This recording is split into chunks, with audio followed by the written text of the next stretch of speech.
Hi అండి, this is జ్యోతి. చుక్కకూరలో కాబూలి శనగలు వేసి కర్రీ ఎప్పుడైనా చేశారండి? పుల్ల పుల్లగా చాలా టేస్టీగా కమ్మగా ఉంటుంది. మరి ఎలా చేయాలో తయారీ విధానం చూసేద్దాం.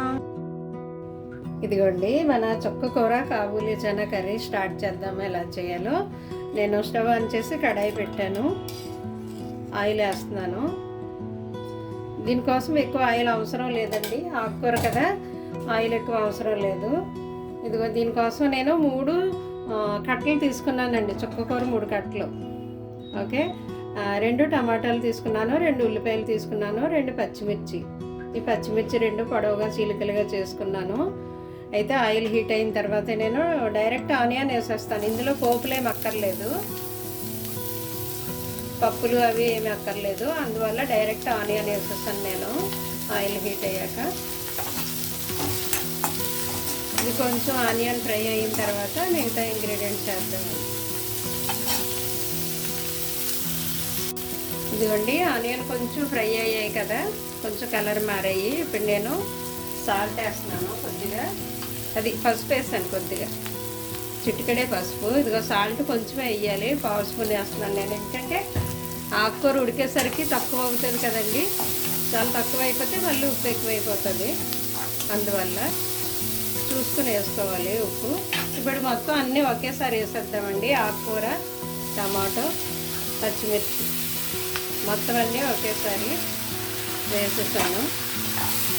దీన్ని కలుపుదాము. ఇప్పుడు మనం కారం వేయలేదు, సాల్ట్ పసుపు వేసాను. ఇది కొంచెం ఆకు మగ్గిన తర్వాత అప్పుడు కారం వేద్దాం. ఇదిగోండి ఆకు దగ్గరికి మగ్గేసరికి ఎంత తక్కువైందో చూసారా, అదనమాట. అందువల్ల చూసి వేసుకోవాలి ఉప్పు కారమును. నేను ఉప్పు వేసాను, పసుపు వేసాను, కారం వేయలేదు. ఇదిగో కాబూలి చనా వేస్తున్నాను నేను, ఒక కప్పుడు తీసుకున్నాను. ఇవి కలిపిన తర్వాత కారం వేస్తాను.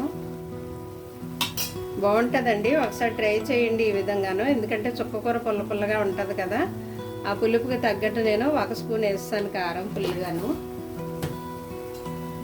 అయితే ఇగో కాబూలి శనగలు ఉడకబెట్టుకున్న వాటర్ ఉంది నా దగ్గర, ఆ వాటర్ ముందేసి అది సరిపోకపోతే మేము మళ్ళీ వాటర్ యాడ్ చేస్తాను. ఇదిగోండి శనగలు బాయిల్ చేసిన వాటర్ ఉంది, అది వేస్తున్నాను. సరిపోలేదు, ఇంకొంచెం నీళ్ళు వేస్తున్నాను నేను.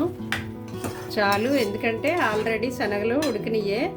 నైటే మనం నానబెట్టి ఉంచుకోవాలండి శనగలు. కాబూలి చనా మామూలు కొమ్ము శనగలైనా ఏ శనగలైనా మరి అవి డ్రైగా ఉంటాయి కాబట్టి నైట్ నానబెట్టుకుంటే ఉదయం ఈజీగా ఉడుకుతాయి. ఒక 5 మినిట్స్ ఉడికితే చాలు, కాబూలి చనా త్వరగా ఉడుకుతాయి. ఆల్రెడీ శనగలు ఉడికాయి, ఆకుకూర త్వరగా ఉడుకుతుంది. సో కొంచెమే వాటర్ వేస్తే చాలండి. కొంచెం దగ్గరికి ఎగిరాక మనం జీరా ధనియా పౌడర్ యాడ్ చేద్దాం. చూద్దామండి మన కర్రీ ఎంతవరకు వచ్చింది. అయిపోయిందండి. అయిపోతే ఇప్పుడు మనం జీరా ధనియా పౌడర్ యాడ్ చేద్దాం. ఇందులోను కొద్దిగానే ఒక అర టీ స్పూన్ వేద్దాము, కొద్దిగా చాలు. ఈ జీరా ధనియా పౌడర్ వేయడం వల్ల ఏంటంటే కూర కమ్మగా ఉంటుందండి. తర్వాత ఈ చుక్కకూర రైస్లోకి, రోటీలోకి, దేంట్లోకైనా బాగుంటుందండి. చపాతీలో కూడా బాగుంటుంది, రైస్లోకి బాగుంటుంది. ఓకేనా, పుల్ల పుల్లగా కమ్మగా బాగుంటుంది. ట్రై చేసి చూడండి. దీంట్లో మనం కావాలంటే పచ్చిరొయ్యలు కూడా వేసుకోవచ్చు, లేదా పన్నీర్ కూడా వేసుకోవచ్చు. ఏమీ లేనప్పుడు ఈ విధంగా కూడా చేయొచ్చు. ఏదైనా మన ఇష్టమే, మన వంట మన ఇష్టం. Okay, thank you for watching.